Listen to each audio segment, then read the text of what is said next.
This has become a staple of Chinese life.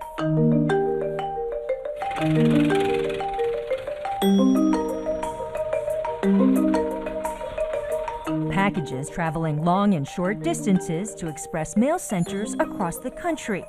In 2013, more than half of the parcels in China were sorted, stacked, and eventually delivered to one of the 231 million online shoppers of e-commerce giant Alibaba. Without Alibaba, delivery businesses would be set back 10 years. Alibaba changed the way Chinese people shop. Getting some clarity on Alibaba's highly anticipated IPO. They're doing a global roadshow, at least 3 continents, guys. So this is going to be a massive undertaking for the company. What does it all mean for Amazon's bottom line and for Alibaba's upcoming initial public offering, the tech industry's largest IPO since Twitter? Everyone is talking about Alibaba, and for good reason. It's the largest online retailing company in the world. In 2013, $248 billion worth of merchandise was bought on the e-commerce firm's shopping sites, more than double Amazon's estimated $110 billion and 3 times as much as eBay.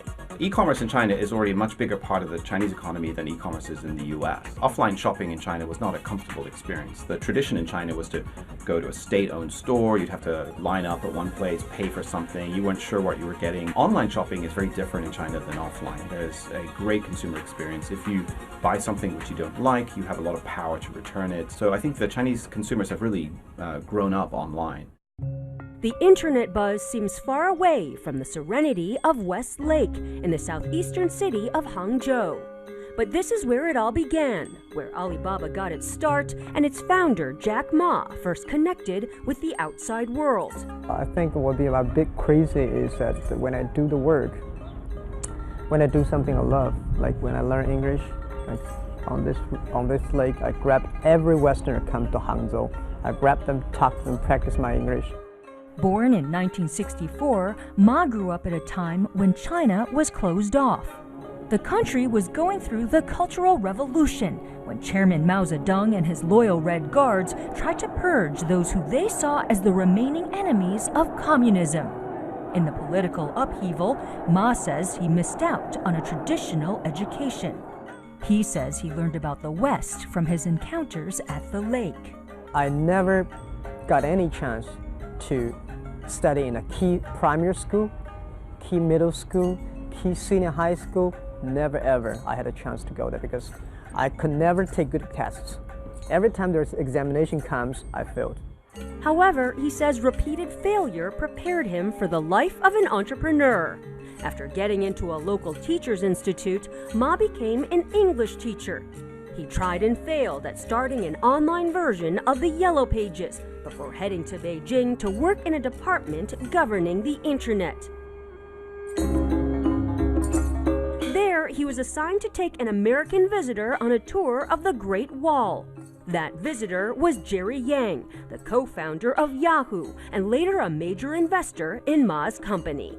In 1999, Ma returned to Hangzhou, where he decided to try his luck again, starting an internet company, one that would capitalize on China's role as the world's workshop.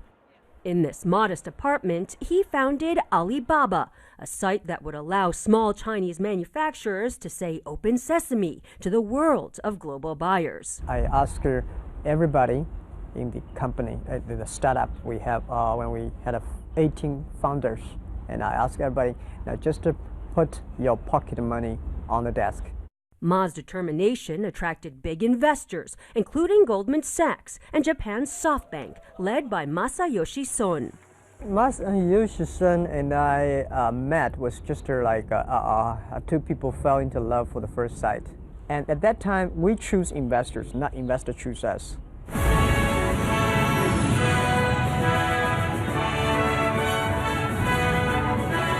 And then Alibaba started its rise onto the world stage.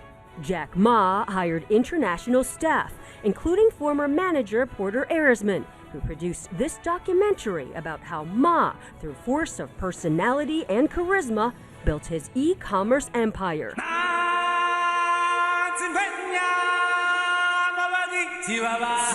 energizing thousands in employee rallies like this one. He's extremely innovative. He's very much a team player where he builds an environment where people focus on the goal of the company rather than trying to please him. So Alibaba was a very open environment where I felt people could always throw out your ideas. You could always challenge management. So he created that environment. He was always willing to break a model that was working in order to make way for sort of the next wave of the internet. To Arisman and Ma, that meant consumers selling online to other consumers, a market carved out by internet pioneer eBay, which in 2002 entered China. Ma decided to go head-to-head with the American company to defend his turf.